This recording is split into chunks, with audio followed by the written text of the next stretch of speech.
You know, what happens to presidents after they are president? It's kind of a tough thing. How do you what do you follow up with? Well, a lot of second chapters are different.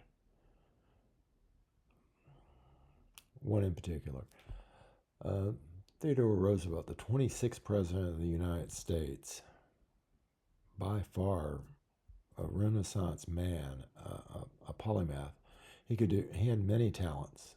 He wrote over 35 books, I believe, from all kinds of subjects, from history to science to hunting to adventures.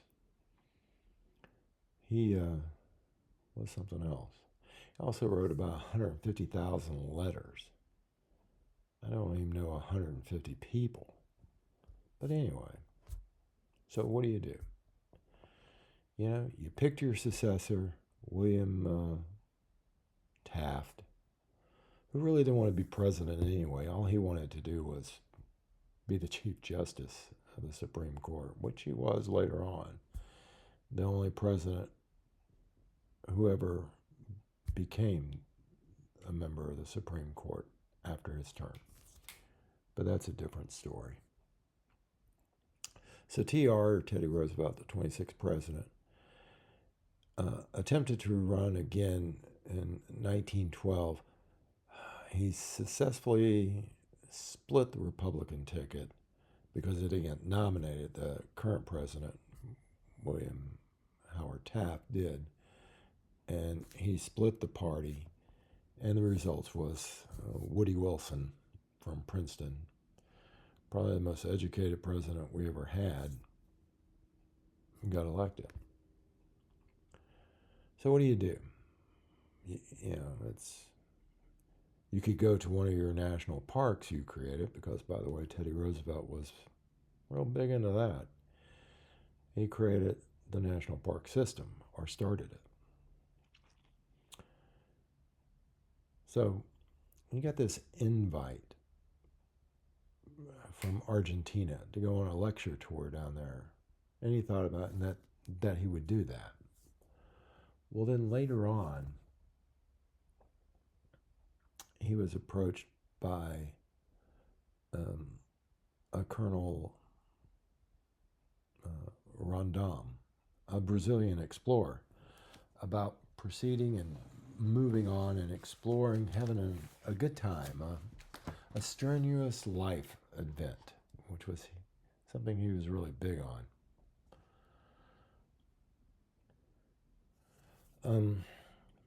So what are you going to do? You can't run for president again, not for another 4 years. So I know what I'll do. I'll go on a speaking tour in Argentina and lecture about there. And then I'll go on a river expedition to the River of Doubt, or Rio da Davide. Davide. It's been uncharted. It'll be fun. Okay. Well, they started this mess in February 1914. They had set up everything in 1913.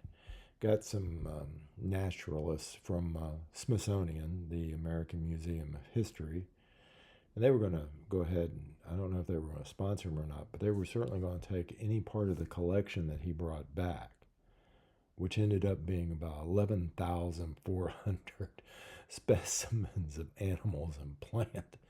It took their crew back in Washington 8 years to catalog this find. So they get this group together. Are we even close? And the family's got a concern about Teddy Roosevelt. So technically, he's not in advanced years. He's 55, weighs about 200 pounds. But the issue is that he's also carrying a bullet from an assassination attempt from 1912 in his chest. And He's blind in his left eye. A lot of people didn't know this.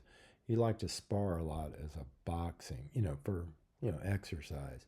But he had taken so many blows on that side of the face that he had lost his vision in his left eye. He was nearly blind anyway. When he went to the Spanish American War from Tampa, he had at least a dozen set of eyeglasses packed all over. So it's now February 1914, and they are beginning their adventure. And he decides we'll take porters, we'll take naturalists, some local explorers, and I'll take Kermit since they're all worried about my health. So TR took his son Kermit, who was 22 or 23. He had been living in Brazil for a little while. So he also, I believe, spoke Portuguese. They wouldn't probably need that where they were going because, well, you'll see later. They took a steamship down from civilization down the river to a little town called Tapayarapian. And we were talking like they turn off the lights and they roll up the sidewalks at night. It's not, not a metropolis. It's a small town. So they get off the boat, and immediately they already have to do this land track. For 2 weeks, they have to go across the Brazilian highlands. And you think it's going to be a boat ride. Well, not yet. We got to go over the highlands and all this. Keep in mind, he's still 55 years old.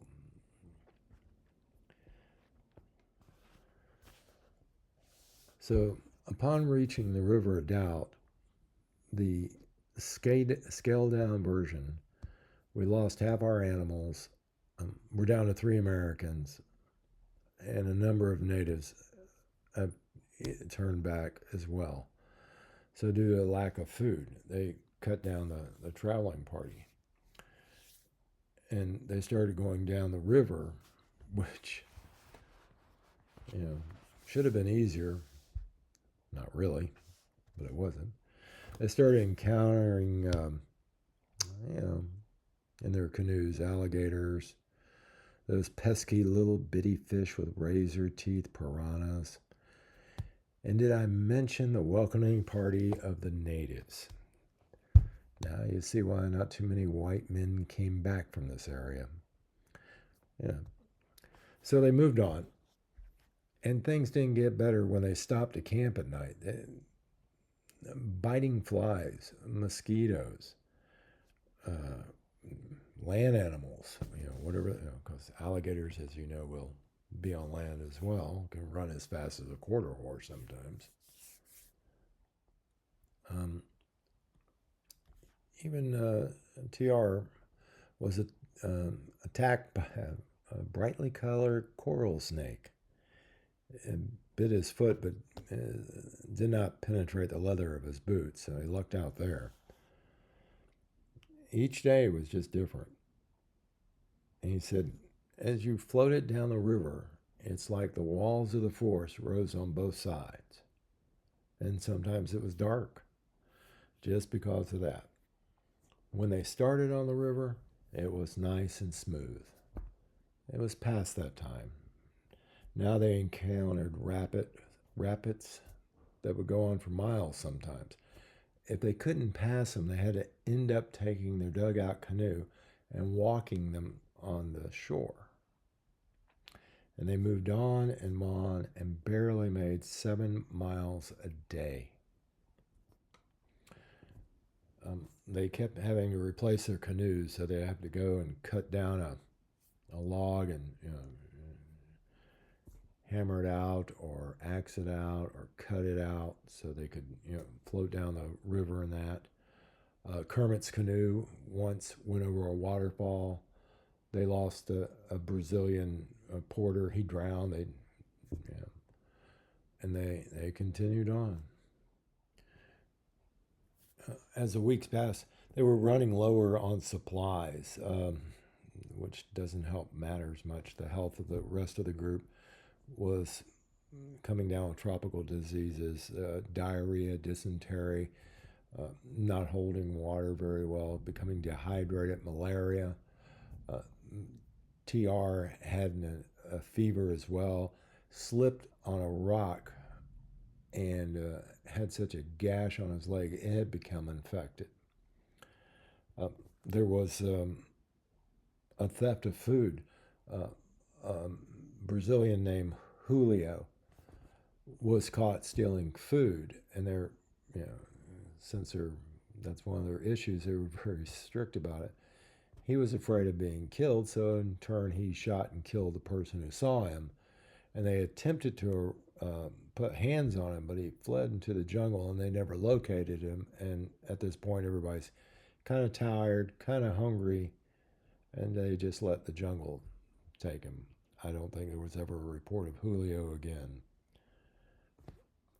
If starvation wasn't bad enough, you can always catch fish. So they were doing that. But Colonel Rondon, the Brazilian explorer, had noticed that, hey, guess what, guys? We're not the only ones in the jungle, and people are following us.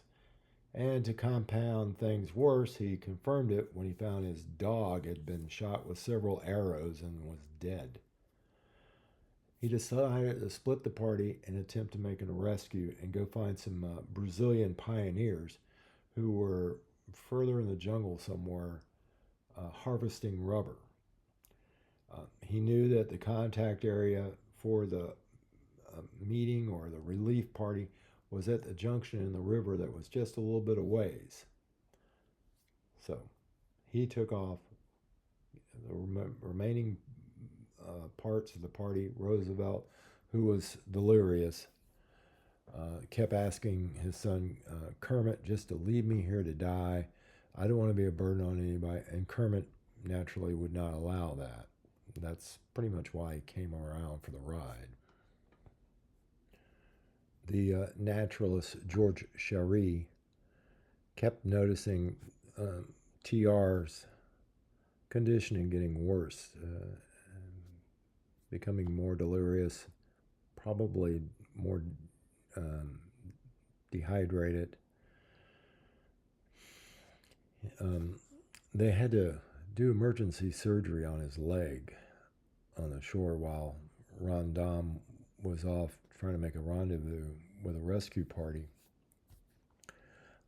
There's no real notes on this. The way it reads in some of his notes, he probably was, his leg was probably cut open in an attempt to relieve the pressure or remove the infection that way. So that was that. He did find, Colonel Rondon did find the pioneers who were able to assist with some supplies and more canoes. They assisted the team, able to float down the River of Doubt to the Junction River where the rescue party was to meet them. On April 26th, the relief party did show up, did help out. They got TR back to civilization and back to medical attention, which, of course, saved his life, and he was able to get over it.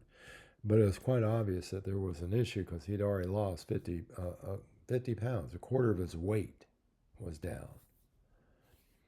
And it was obvious when he came back he had not gained it back. But his leg was better on his return to New York. And a great deal was done with this. But this is the way Teddy Roosevelt lived. He lived a strenuous life. He wanted to be the man in the arena. He wrote a book about it. It's still available, not in all libraries, but Library of Congress has it. Another book, if you want to follow out about the rest of this, is written by Candace Miller, called The River of Doubt. And that's available. I got some of the information from this. But a lot of critics of TR's at that time doubted his claims that they had